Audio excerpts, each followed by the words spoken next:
Klingon Supreme Commander Corvus recoiled in horror as he watched his mighty warships crumble and disintegrate, their once invincible hulls now riddled with impossible structural failures.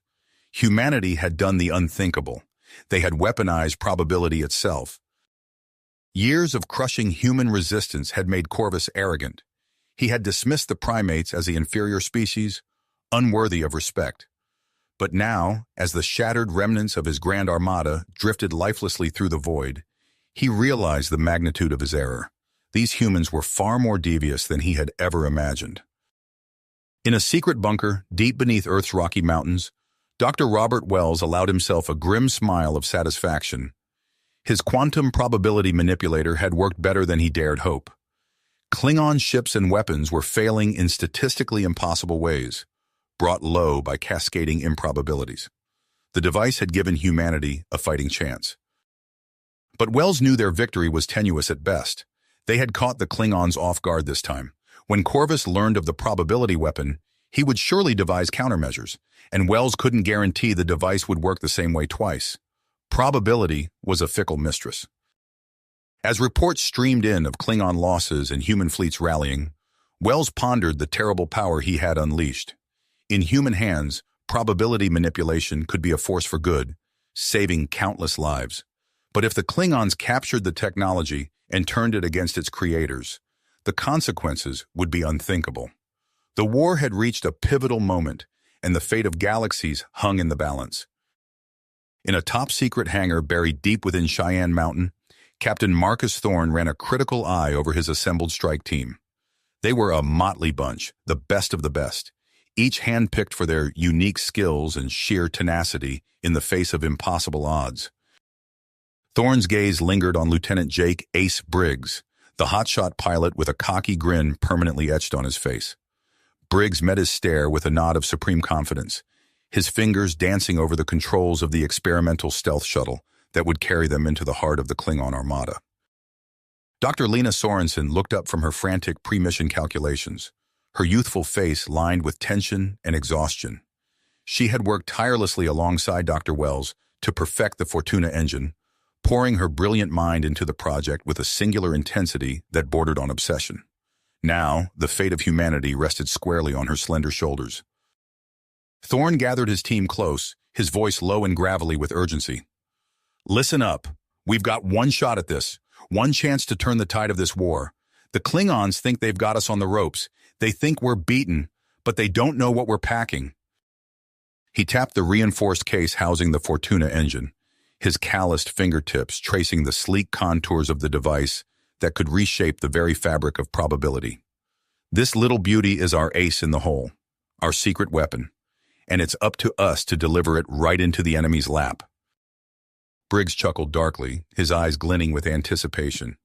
"Just point me at 'em, Cap. I'll fly this crate so far up their tailpipes, they won't know what hit 'em." Dr. Sorensen shifted uncomfortably, her gaze flicking between the brash pilot and the deadly serious captain. "I just hope the Fortuna engine integrates with their systems as smoothly as it did in the simulations. We're talking about technology so advanced, it might as well be magic. One wrong move and we could rip a hole in the fabric of space-time itself." Thorne clasped her shoulder firmly, his grip steady and reassuring. "That's why we've got you, Doc. If anyone can make this work, it's you. Wells wouldn't have sent you if he didn't have complete faith in your abilities." As the strike team strapped in and prepared for launch, Thorne couldn't shake the feeling that they were about to cross a threshold from which there could be no return. The Fortuna engine was a game-changer, a weapon that defied the very laws of nature. In the right hands, it could be humanity's salvation. But if the Klingons managed to capture it and turn it against them... He shook off the dark thoughts, focusing on the mission at hand. They had a job to do, and failure was not an option. As the hangar doors yawned open and the stealth shuttle rocketed into the star-strewn void, Thorne knew that one way or another, this would be the defining moment of the war, and of their lives. Unbeknownst to the human strike team, a sinister figure lurked in the shadows of the Klingon Empire, her web of spies and informants stretching across the galaxy. Siren, Corvus's top intelligence operative, had caught wind of the humans' bold strategy, and she was determined to unravel their plans before they could threaten the supremacy of the Klingon war machine. As she prowled the dimly lit corridors of the Klingon command ship, her lithe form wrapped in skin-tight polymorphic stealth armor, Siren's mind raced with possibilities. The humans were up to something, that much was certain. But what could they possibly have developed that would give them the gall to challenge the might of the Klingon Empire? She slipped into a secluded communications alcove, her slender fingers flying over the encrypted keypad as she composed an urgent message to Supreme Commander Corvus. But before she could hit the transmit button, a sudden flicker on her holographic display caught her eye. It was a burst transmission from an unknown source, heavily coded and emanating from somewhere within the Klingon fleet itself. Siren's eyes narrowed as she decoded the transmission, her heart pounding with a sudden rush of adrenaline. It was a message, but not for her. The transmission was intended for the human strike team, and it had been intercepted by none other than Lieutenant Jake Briggs. Siren's full lips curved in a predatory smile. The game, it seemed, was afoot. The humans thought they could outsmart the Klingon Empire, but they had no idea who they were dealing with. She would unravel their little scheme and present their precious secret weapon to Corvus on a gilded platter. And then the Klingon Empire would grind the human resistance into dust beneath their armored heels, once and for all. The bridge of the Klingon command ship shuddered as another volley of human weapons found their mark. Supreme Commander Corvus gripped the arms of his command chair, his knuckles tightening beneath his leathery skin. "Status report," he bellowed, his voice barely audible over the cacophony of alarms and explosions. His tactical officer, face smeared with green blood from a gash on his forehead, struggled to make sense of the chaos unfolding on his screens.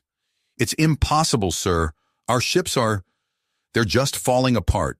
Hulls disintegrating, weapons misfiring, shields collapsing for no discernible reason." Corvus snarled, baring his pointed teeth. The humans had unleashed some new devilry upon them, and his mighty armada was crumbling like sand castles before an oncoming tide. Aboard the Earth Defense Coalition flagship Indomitable, Admiral Thaddeus Gray allowed himself a grim smile as he watched the Klingon fleet disintegrate on the tactical holodisplay. "Press the attack," he ordered, his voice calm but edged with steel. "Don't give them a moment to regroup. Launch all squadrons and have them equipped with portable Fortuna devices." As the human counteroffensive surged forward, Captain Marcus Thorne and his strike team found themselves at the tip of the spear. Their stealth shuttle, now reconfigured for frontline combat, darted between the lumbering capital ships of both fleets. "Ace, bring us in close to that Klingon cruiser," Thorne commanded, his eyes fixed on the looming shape of an enemy vessel. Lieutenant Briggs grinned, his hands dancing across the controls. "You got it, Cap. One Klingon kebab, coming right up." Dr. Sorensen hunched over the Fortuna engine, making last-minute adjustments. "Ready on your mark, Captain," she reported, her voice tight with concentration. Thorne nodded, his finger hovering over the firing control. "Now, Doc!" A pulse of invisible energy radiated outward from their shuttle. For a moment, nothing seemed to happen. Then, with a groan of tortured metal, audible even in the vacuum of space, the Klingon cruiser began to twist and warp. Its hull plates buckled and tore. Weapon emplacements imploded, and great rents appeared along its spine as if carved by some cosmic blade. In the wake of Thorne's strike team, the human fleet surged forward. Colony after colony fell to the advancing Terran forces, each victory more improbable than the last. Klingon strongholds that had withstood years of siege crumbled in hours, their defenses failing in ways that defied explanation. But as the tide of battle turned decisively in humanity's favor, unsettling reports began to trickle in from the edges of the conflict zone. "Admiral," a young ensign called out, her face pale as she studied her sensor readouts, "we're detecting anomalies in sectors where the Fortuna devices have been deployed." Gray frowned, leaning in to examine the data. "What kind of anomalies?" "It's hard to say, sir. Spatial distortions, localized areas where our sensors can't penetrate. And there are reports of strange phenomena from our ground forces. Objects moving on their own, time seeming to flow differently in isolated pockets." Before Gray could respond, a priority transmission flashed across his screen. It was from Dr. Robert Wells, his face haggard with exhaustion and barely concealed panic. "Admiral, you need to halt the use of the Fortuna devices immediately," Wells insisted, his words tumbling out in a rush. "Our initial calculations were flawed. The cumulative effect of multiple probability manipulations is causing damage to the very fabric of space-time. If we don't stop now, the consequences could be catastrophic." Gray's blood ran cold as he absorbed the implications of Wells's warning. But as he opened his mouth to give the order to stand down, another message came through, this one from Earth's political leadership. "Keep pressing the attack," came the firm command. "We have the Klingons on the run. This is our chance to end this war once and for all." Torn between scientific caution and military expediency, Gray hesitated. In that moment of indecision, the battle raged on, and reality itself began to fray at the seams. Aboard his battered flagship, Supreme Commander Corvus watched in growing horror as reports flooded in of inexplicable phenomena sweeping through Klingon space. Stars winked out of existence only to reappear in impossible configurations. Entire planets phased in and out of reality. And through it all, the relentless human advance continued. With a heavy heart, Corvus realized there was only one option left. He turned to his communications officer, his voice thick with defeat. "Open a channel to the Galactic Council. It's time we put an end to this madness, before there's nothing left to save." As the call went out, neither Corvus nor Gray could have predicted the momentous summit that lay ahead. A confrontation that would determine not just the fate of their two species, but the very stability of the universe itself. The Emergency Galactic Council Summit convened in a vast crystalline chamber aboard a neutral space station. Admiral Thaddeus Gray strode purposefully into the room, flanked by Dr. Robert Wells and a cadre of Earth's top diplomats. Across the chamber, Supreme Commander Corvus entered with his Klingon delegation, his face a mask of scarcely controlled fury. As the two leaders took their seats at opposite ends of a long, curved table, the air crackled with tension. Dr. Wells fidgeted nervously, acutely aware of the weight of responsibility on his shoulders. "You have brought our galaxy to the brink of annihilation," Corvus growled, his guttural voice echoing through the chamber. "Surrender the Fortuna technology immediately, or face the consequences of your reckless actions." Admiral Gray leaned forward, his eyes steely. "We will not relinquish our only defense against Klingon aggression. The Fortuna devices have given us a chance at lasting peace." A tremor shook the station, cutting off Gray's words. Holographic displays flickered to life around the chamber, showing real-time footage of cosmic anomalies tearing through space.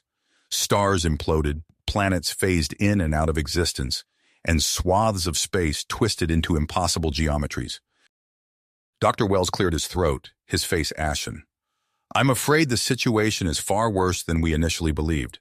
The cumulative effect of the Fortuna devices is causing irreparable damage to the fabric of space-time itself." Before either Gray or Corvus could respond, a hush fell over the assembly. A figure glided into the chamber, its form obscured by shimmering robes that seemed to bend light around them.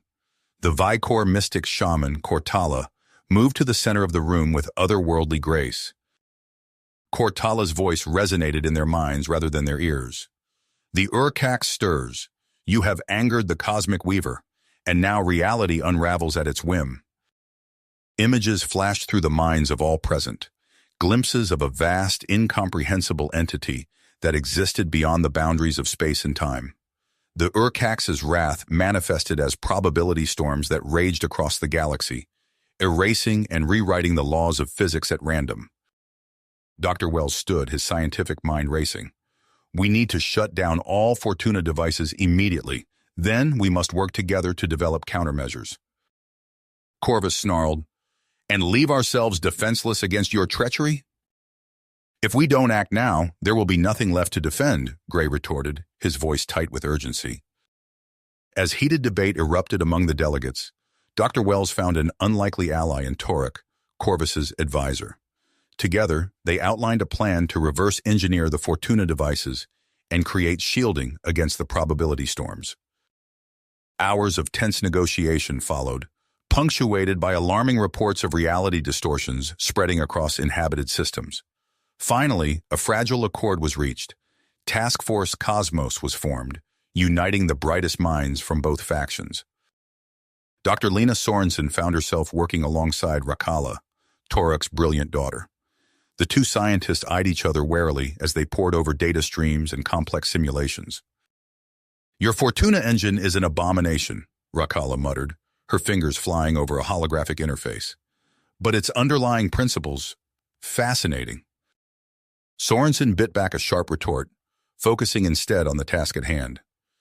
"If we can isolate the quantum resonance frequency, we might be able to—" Their discussion was interrupted by a priority alert. Captain Marcus Thorne's face appeared on a nearby screen, his expression grim. "Admiral, we've got a problem. Several Fortuna prototypes are missing, and we've picked up Siren's trail."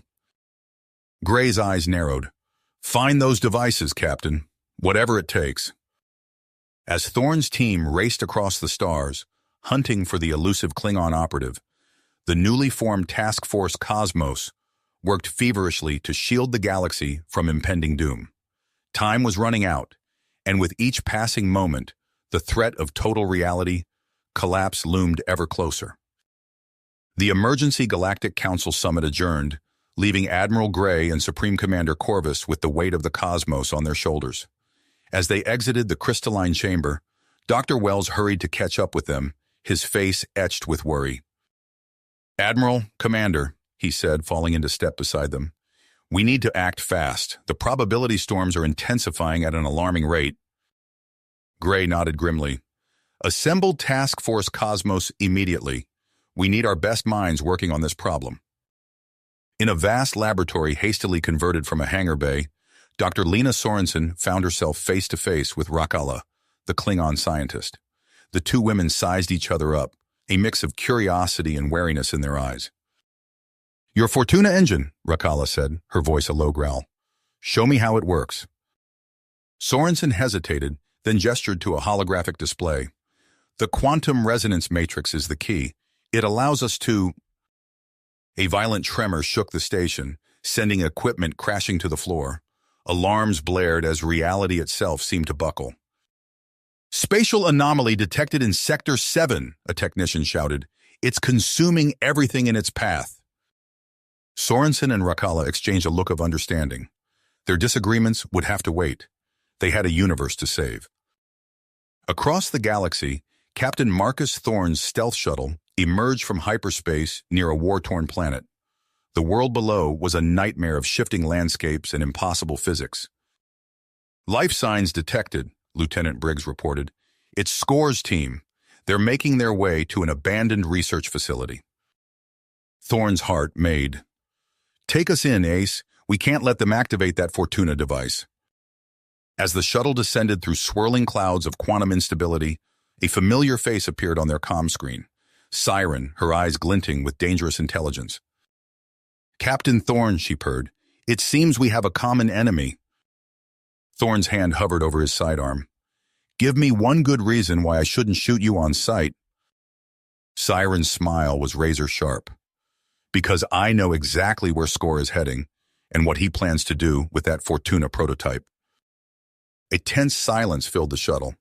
Finally, Thorne nodded. "All right, but if this is a trick—" "Oh, it's no trick, Captain," Siren replied. "The universe is unraveling. Even I'm not crazy enough to play games now." As Thorne's team prepared for a high-stakes insertion, Task Force Cosmos raced against time. In the converted hangar lab, Sorensen and Rakala worked feverishly, their earlier hostility forgotten in the face of cosmic peril. "If we can isolate the quantum resonance frequency," Sorensen muttered, her fingers flying over a holographic interface. Rakala nodded, finishing the thought. "We might be able to create a stabilizing field, but the power requirements would be astronomical."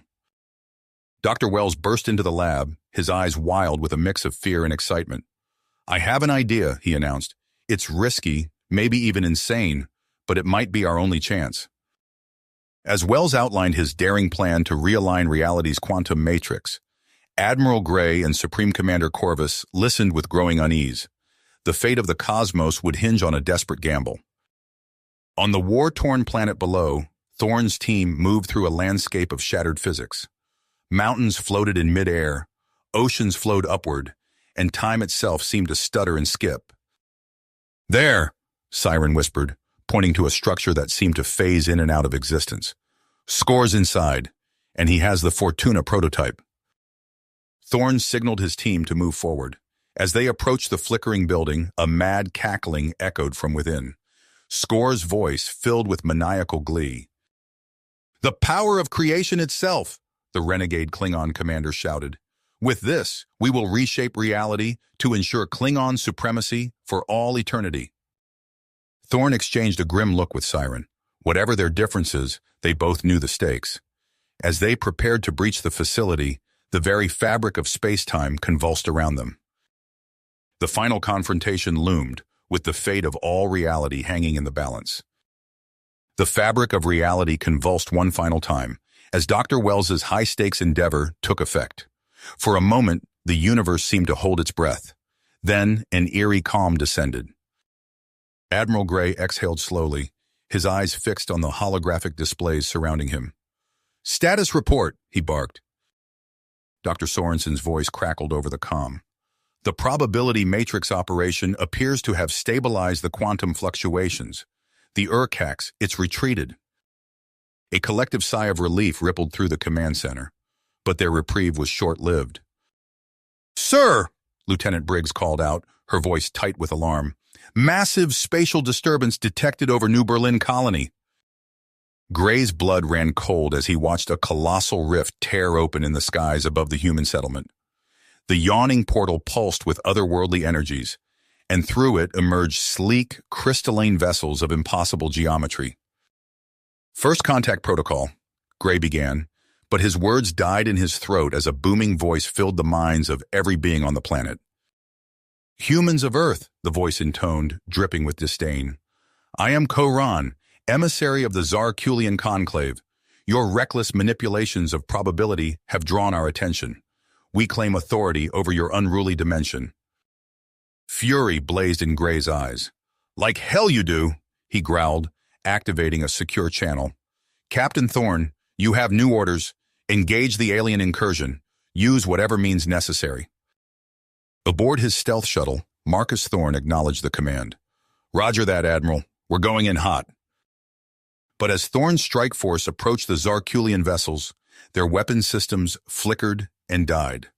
Probability manipulators, plasma cannons, even simple projectile weapons, all rendered useless by some unseen force. Koran's mental voice rang out again, tinged with amusement. "Your primitive tools are no match for our mastery of dimensions. Submit to our governance, lest we deem you unworthy of existence." Across the galaxy, Supreme Commander Corvus watched in mounting horror as similar rifts tore open above Klingon worlds. His empire, already battered by war and cosmic calamity, now faced an even greater threat. "We will never submit," Corvus roared, even as reports flooded in of Zarkulian overseers neutralizing all resistance. In the converted hangar lab, Dr. Wells and Sorensen worked feverishly, their minds racing to find a solution. "If we can create freestanding interdimensional apertures," Wells muttered, "we might be able to disrupt their network." But Rak Allah, the Klingon scientist, burst into the lab, her eyes wide with fear. "Stop," she cried. "I've detected hidden transdimensional signals. The Zarkulians, they're not alone. There's something far more powerful behind them." As the scientists debated their next move, Captain Thorne found himself face-to-face with Koran on the surface of New Berlin. The Zarkulian ambassador's form shimmered and shifted, as if not fully anchored in this reality. "Your species had such potential," Koran sneered, "but you've proven yourselves too dangerous to be left unchecked. Submit or be forcibly assimilated into the extra-dimensional matrix." Thorne's hand inched towards his inert sidearm. "We've faced worse odds," he growled. A flash of movement caught his eye. Siren materialized from the shadows, her expression unreadable. "Have you now, Captain?" she purred. "I wouldn't be so sure about that." As Zarkulian forces converged on human and Klingon worlds alike, Admiral Gray made his decision. Using data stolen from the alien dimensional transceivers, he initiated a coordinated probability strike. It was a high-stakes endeavor, but their only chance to buy time for Dr. Wells's plan. Reality itself seemed to hold its breath as the operation commenced. The future of the cosmos hung in the balance, with betrayal and cosmic forces beyond comprehension looming on all sides. The probability strike tore through reality like a cosmic scalpel. Admiral Gray watched as the Zarkulian dimensional transceivers flickered and died, their alien geometries collapsing in on themselves. For a brief moment, silence reigned across the battlefield. Then chaos erupted. Koran's mental voice boomed across New Berlin, distorted by rage and static. "You dare defy the Conclave? Your primitive weapons are nothing compared to our interdimensional might."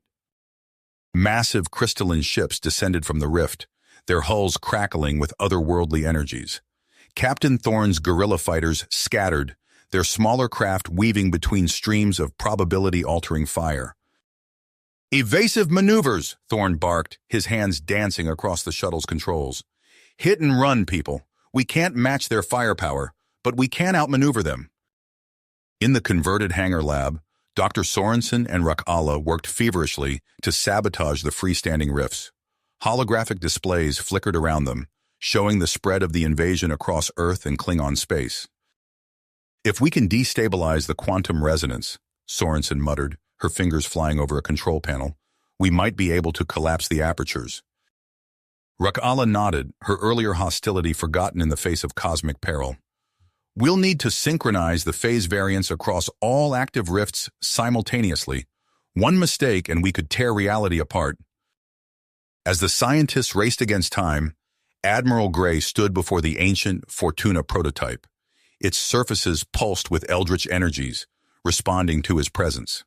Gray took a deep breath, placed his hands on the control interface, and felt the device's vast power course through him.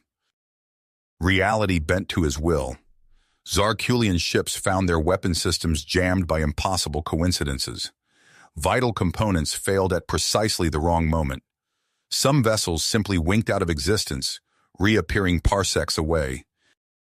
On the Klingon homeworld, Supreme Commander Corvus rallied his forces. "Warriors of the Empire!" he roared, his voice carrying across the comm channels. "Our realm stands on the brink of annihilation. Will you let these interdimensional usurpers conquer us without a fight?" A chorus of defiant war cries answered him. Battered Klingon warbirds rose from hidden bases, engaging the Zarkulian fleet in furious combat. Dr. Wells's encrypted warning spread across subspace channels, reaching even the farthest human colonies. "The rifts must be sealed," his message urged. "If we fail, a threat beyond imagining awaits us all."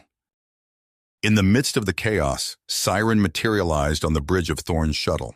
The captain's hand flew to his weapon, but she raised her hands in a gesture of peace.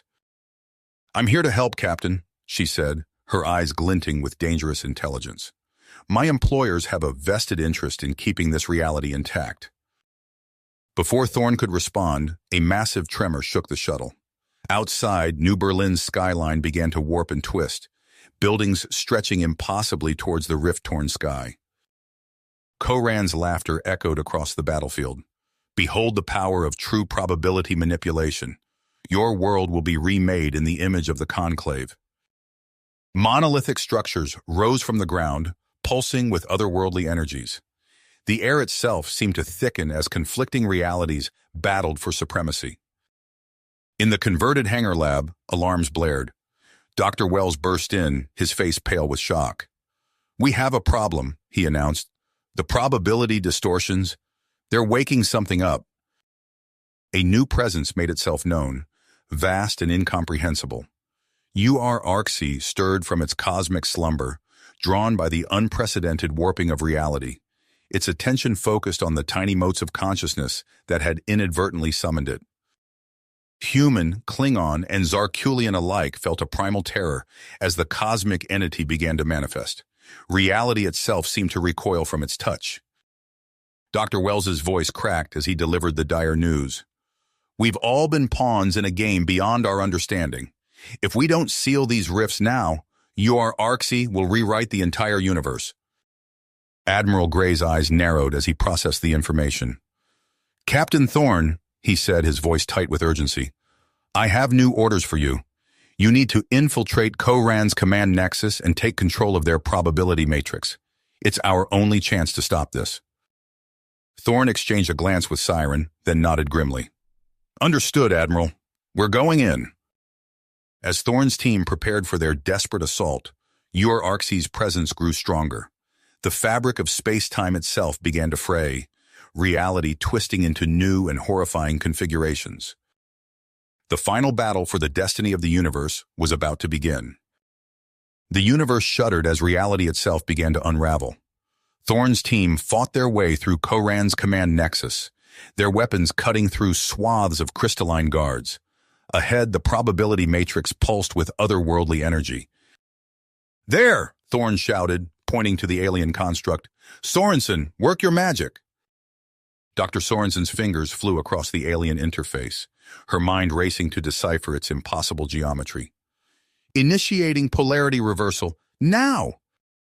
A wave of distortion rippled outward, twisting the very fabric of space-time. Koran's honor guards stumbled, their forms flickering in and out of existence. Thorne seized the moment, leading his team in a relentless assault. Back on Earth, Dr. Wells watched as readings spiked across his monitors. It's working, he exclaimed. Rakala, are you ready? The Klingon scientist's voice crackled over the comm. Kapla, our bases are primed, awaiting your signal. Wells took a deep breath. Initiating synchronized probability pulse in 3, 2, 1. A blinding flash erupted from Earth and Klingon strongholds alike. The coordinated strike tore through subspace, destabilizing the cosmic forces that bound the UR Arxi to physical reality. For a horrifying instant, the entity materialized. It was a mass of writhing tentacles and impossible angles, a sight that seared itself into the minds of all who witnessed it. Then, as quickly as it appeared, the UR Arxi was wrenched back into higher dimensions. Alarms blared throughout Koran's command center. The Zarkulian leader's eyes widened in panic. No! Reroute all power to the dimensional anchors. But it was too late. The extra-dimensional rifts began to collapse, reality rushing in to fill the void. Zarkulian ships found themselves cut off from their home dimension, easy prey for the reinvigorated Klingon counterattack. Supreme Commander Corvus's voice boomed across the battlefield. For the Empire! Drive these interdimensional vermin back to the void! As Klingon warbirds unleashed their fury, a new threat emerged. Siren materialized on the bridge of Koran's flagship, her eyes glowing with eldritch power. You fools, she hissed. You've doomed us all. Thorne's comm crackled to life. Admiral Gray's voice was tight with urgency. Captain, we have a new problem. Siren's true allegiance has been revealed. Stop her at all costs. Siren's laughter echoed through the command center as she activated a hidden Fortuna prototype. Reality buckled around her, the rift beginning to reopen. The UR Arxi will reward us with dominion over all realities. Thorne charged forward, his weapon raised. Not on my watch! The two clashed in a furious melee, their forms blurring as probability fluctuations warped the space around them. Siren's inhuman strength sent Thorne crashing into a control panel. You can't stop us, she sneered. I am beyond your comprehension, pledged to powers you can't fathom. Thorne wiped blood from his lip, his eyes narrowing. Maybe, but I've got one thing you don't. And what's that? Siren scoffed. Back up. A barrage of fire from Thorne's team struck Siren, momentarily stunning her. Thorne seized the opportunity, tackling her to the ground and wrenching the Fortuna prototype from her grasp. Wells, he shouted into his comm, do it now! In the converted hangar lab, Dr. Wells initiated the final sequence. May whatever gods exist have mercy on us all, he muttered. A pulse of pure probability erupted from the lab, engulfing Earth and spreading outward at impossible speeds. Reality itself seemed to hiccup, then reset. The extra-dimensional rift snapped shut, expelling the last of the Zarkulian forces. For a moment, an eerie calm descended over the battlefield. Then chaos erupted anew. The fabric of space-time began to shred, probability storms consuming everything in their path. Earth-sky fractured like breaking glass, revealing glimpses of other realities beyond. Thorn helped a dazed Koran to his feet, all enmity forgotten in the face of universal annihilation. "We need to get to Wells," he said grimly. "It's our only chance." As they raced through the disintegrating command center, a chilling realization dawned. The Orcs hadn't been their enemy. It had been their puppet master all along. The realization hit Thorn like a physical blow. He stumbled, steadying himself against a warping bulkhead, as reality itself seemed to hiccup around them. "We've been played," he growled, meeting Koran's alien gaze. "All of us." Before the Zarkulian leader could respond, a violent tremor shook the command center. Crystalline panels shattered, raining razor-sharp shards across the floor. Thorn's comm crackled to life, Admiral Gray's voice barely audible through the static. "Evacuate immediately. New Berlin. Liquefying." Thorn grabbed Koran's arm, dragging him towards the exit. "Time to go!" They burst onto the surface, into a nightmare landscape of shifting probabilities. The streets of New Berlin writhed like living things, buildings stretching and twisting in impossible configurations. A group of panicked civilians materialized from thin air, only to vanish moments later in a flash of actinic light. "This way!" Thorn shouted, leading a ragtag group of humans and Zarkulians towards the spaceport. The very air seemed to thicken, resisting their passage as reality itself unraveled around them. A deafening roar filled the air as a Klingon battlecruiser tore through the fabric of space, emerging into low orbit. Supreme Commander Corvus's voice boomed from its speakers. "To all survivors, our homeworld is lost. Evacuate immediately to these coordinates." As they reached the spaceport, Thorn's team found Dr. Sorensen frantically working to stabilize a shuttle's probability drive. Her eyes were wide with impossibly strong panic. "The laws of physics are breaking down," she gasped. "We need to get off-world before—" Her words were cut short as a wave of unreality swept through the hangar. For a terrifying moment, Thorn felt his very atoms threatening to dissociate. Then, as quickly as it began, the sensation passed. They piled into the shuttle, Koran barking orders to his remaining troops in their crystalline language. As they lifted off, Thorn caught a final glimpse of New Berlin. The city was melting, its structures flowing like wax in a bizarro, counter-entropic cascade. The shuttle lurched as they punched through the atmosphere, joining a ragtag fleet of human, Klingon, and Zarkulian vessels. Admiral Gray's face appeared on the main view screen, his expression grim. "All ships, set course for these coordinates," he commanded. "It's our only chance for survival." As they accelerated away from Earth, Thorn watched in horror as entire star systems winked out of existence, consumed by voracious probability vortexes. The fabric of space-time itself seemed to fray at the edges of perception. Hours passed in tense silence as they traversed the shattered remnants of known space. Finally, they emerged into a realm of fractured realities, a kaleidoscopic maelstrom of half-formed worlds and fleeting civilizations.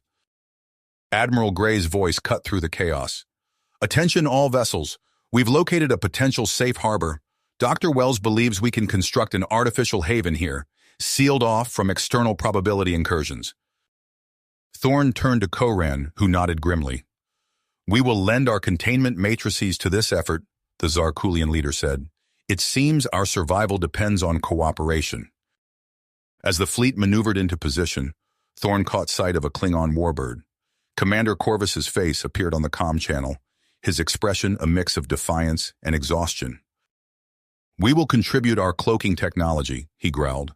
"But make no mistake, this alliance is born of necessity, not trust." Dr. Wells' voice crackled over the comms. "We need to act fast. The probability distortions are intensifying. If we don't establish a stable pocket universe soon, there may be nothing left to save." Thorn watched as the unlikely coalition sprang into action. Zarkulian energy matrices shimmered into existence, forming the skeleton of their interdimensional sanctuary. Klingon cloaking fields wove through the construct, masking it from the roiling chaos beyond. But even as hope began to flicker, a new threat emerged. The shuttle's sensors shrieked in alarm as a vast, unknowable presence made itself known. The Orcs, awakened by their bold strategy, reached out with tendrils of pure probability. "It's found us!" Dr. Sorensen cried. "The construction is acting like a beacon." Admiral Gray's face appeared once more, his eyebrows furrowed. "All ships, prepare for emergency translocation. We're moving the entire operation to an unformed reality matrix." The universe seemed to hold its breath as the ragtag fleet engaged their drives. For a moment, Thorn felt his consciousness stretch to the breaking point. Then, with a soundless thunderclap, they emerged into a featureless void. "Status report!"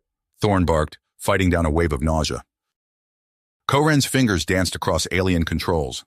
"Probability shielding holding at 63%. We've bought ourselves some time, but..." His words were cut short as a violent tremor shook the shuttle. Outside, the nascent pocket universe rippled like a soap bubble about to burst. "The Orcs," Corvus snarled over the comms. "It's trying to break through." As alarms blared and reality itself threatened to tear apart around them, Thorn realized their desperate flight had only delayed the inevitable. The true battle for survival was just beginning. The true battle for survival was just starting to unfold. A violent tremor rocked the shuttle, nearly throwing Thorn from his seat. Through the viewport, he watched in horror as cracks spiderwebbed across the fabric of their fledgling pocket universe. "Containment field integrity dropping!" Koran shouted, his crystalline fingers flying across alien controls. "We're losing cohesion." Dr. Wells' face appeared on the main screen, his eyes wide with panic. "The Orcs is probing our defenses. We need to..." His words cut off as a flash of impossible light seared through the comms. For a moment, Thorn's vision swam with after-images of writhing tentacles and non-Euclidean geometries. He shook his head, fighting down a wave of nausea. "All ships, redirect power to the probability matrices." Admiral Gray's voice crackled over the emergency channel. "We can't let it breach." Another tremor, more violent than the last. Alarms blared as hull integrity warnings flashed across every console. Through the chaos, a new threat emerged. A Klingon battlecruiser suddenly broke formation, its weapons powering up. Thorn's blood ran cold as he recognized the insignia. Score's renegade faction. "This is Commander Score," a guttural voice boomed across all frequencies. "Lay down your arms and prepare to be boarded. Resistance is futile." Before anyone could react, Score's ship unleashed a barrage of disruptor fire. Not at the Allied fleet, but at the very fabric of their pocket universe. Reality itself seemed to scream as probability cascades tore through the dimensional barriers. "They're trying to collapse the sanctuary," Dr. Sorensen cried, her fingers flying across her console. "If they succeed..." She never finished the sentence. A blinding flash erupted from Score's ship, and suddenly the entire fleet found itself adrift in a sea of fractured realities. Shards of half-formed worlds and fleeting civilizations kaleidoscoped around them. Thorn gritted his teeth, fighting to keep his orientation as the laws of physics themselves seemed to warp and twist. "Status report," he barked. Koren's voice was tight with strain. "The readout, it's gone. We're exposed to raw interdimensional space." A new alarm blared, more urgent than any before. On the main screen, a nightmarish sight unfolded. Entire decks of nearby ships began to twist and deform, their very matter seeming to unravel at the quantum level. "Entropy virins detected." Dr. Wells' voice cut through the chaos. "It's not the Orcs. It's something far worse, the Zobara." Thorn had no time to process this new threat. Score's ships were closing in, weapons primed. And beyond them, in the swirling maelstrom of broken realities, something ancient and malevolent stirred.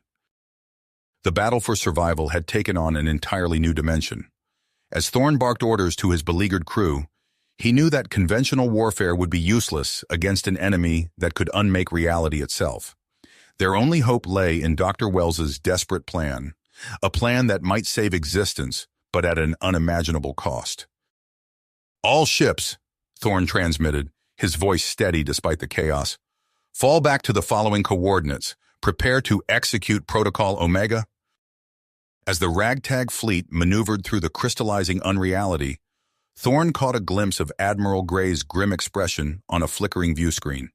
They both knew what came next would redefine the very nature of existence itself. The Fortuna devices pulsed with impossibly strong power, ready to unleash a force that would rewrite the fundamental laws of the cosmos. As Score's ships closed in and the Sobara's influence spread like a cancer through reality, Thorn gave the order that would change everything. Initiate probability cascade, he said, his voice barely above a whisper.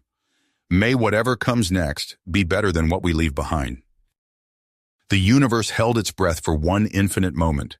Then, with a silent scream that echoed across all of creation, the Fortuna matrix activated.